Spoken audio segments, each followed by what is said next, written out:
Hello everyone, ನಾನು Ambika. So ನನಗೆ messages ಮತ್ತು ಡಿ ಎಮ್ಸ್ ಬರ್ತಾ ಇತ್ತು, ನಿಮ್ಮ ಮಗಳು ವೆಯ್ಟ್ ಗೇನ್ ಆಗೋಕ್ಕೆ ನೀವು ಏನು ಮಾಡ್ತೀರಾ ಅಂತ. ಹುಟ್ಟಿದಾಗನೇ ನನ್ನ ಮಗಳು ವೆಯ್ಟು 3.2 kg ಇತ್ತು. ಇವಾಗ ಆಲ್ಮೋಸ್ಟ್ 6.8 kg ಇದೆ. ಅಂದರೆ ಅವಳಿಗೆ ಹತ್ತತ್ರ 4.5 ತಿಂಗಳು ಆಗಕ್ಕೆ ಬಂತು. ಅವ್ಳಿಗೆ ವೆಯ್ಟ್ ಗೇನ್ ಆಗೋಕ್ಕೆ ನಾನೇನು ಅಂತ ಸ್ಪೆಷಲಾಗಿ ಏನೂ ಮಾಡ್ತಾ ಇಲ್ಲ. ಎಸ್ಪೆಷಲಿ ತಾಯಿ ಆದವಳು ಅಂದರೆ ನಾನು ಡೇ 1ಇಂದ ಪೋಸ್ಟ್ಮಾರ್ಟಮ್ ಡೇ 1ಇಂದ ಇಲ್ಲಿವರೆಗೂ ಚೆನ್ನಾಗಿ ಊಟ ಮಾಡ್ತೀನಿ. 3 ಹೊತ್ತು ಮಧ್ಯೆ ಮಧ್ಯೆ ಏನಾದರೂ ಬೇಕಾದರೆ ತಿಂತೀನಿ. ಸ್ಟಾರ್ಟಿಂಗಿಂದ 2.5 ತಿಂಗಳವರೆಗೂ ಹಲೀಮ್ ಸೀಡ್ಸ್ ಅಂದರೆ ಆಳ್ವಿ ಅಂತ ಏನಿರುತ್ತೆ ಅದನ್ನು ಡೈಲಿ ನಾನು ಕುಡ್ದಿದ್ದೀನಿ. ಅದರಿಂದ ಹಾಲು ಜಾಸ್ತಿ ಆಗೋ ಸಾಧ್ಯತೆಗಳಿರುತ್ತೆ. ಮತ್ತು ಮೆಂತೆಕಾಳು ನೀರಲ್ಲಿ ನೆನೆ ಹಾಕಿ ನೀವು ಅದನ್ನು ತಿನ್ಬೋದು, ಅದರಿಂದನೂ ಕೂಡ ಹಾಲು ಜಾಸ್ತಿ ಆಗುತ್ತೆ. ಮತ್ತು ಡೈಲಿ ನಾನು ತುಂಬ ಚೆನ್ನಾಗಿ ನೀರು ಕುಡ್ತಿದ್ದೀನಿ. ಯಾರು ನಾನ್ ವೆಜ್ ಇದ್ದಾರೋ ಅಥವಾ ಯಾರು ಎಗ್ ತಿಂತಿರೋ ಅವರು ಎಗ್ ತಿನ್ಬೋದು. ನಾನು ಕೂಡ ಎಗ್ ತಿಂತೀನಿ. ಮಗುಗೆ ನಾವು ಯಾವಾಗ ಬ್ರೆಸ್ಟ್ ಫೀಡ್ ಮಾಡೋಕ್ಕೆ ಕೂರ್ತೀವಲ್ಲ ಅವಾಗ ನಿಮ್ಗೆ ಗೊತ್ತಿರ್ಬೋದು, ಪ್ರತಿಯೊಬ್ಬರಿಗೂ ತುಂಬ ಬಾಯಾರಿಕೆ ಆಗುತ್ತೆ.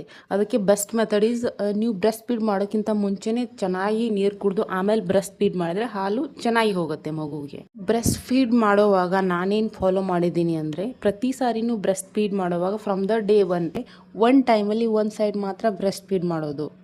ಯಾಕೆಂದರೆ ಮೊದಲು 5 ಮಿನಿಟ್ಸ್ ಏನು ಬರುತ್ತೆ ಅಲ್ಲ, ಅದು 4 ಮಿಲ್ಕ್ ಬರುತ್ತೆ.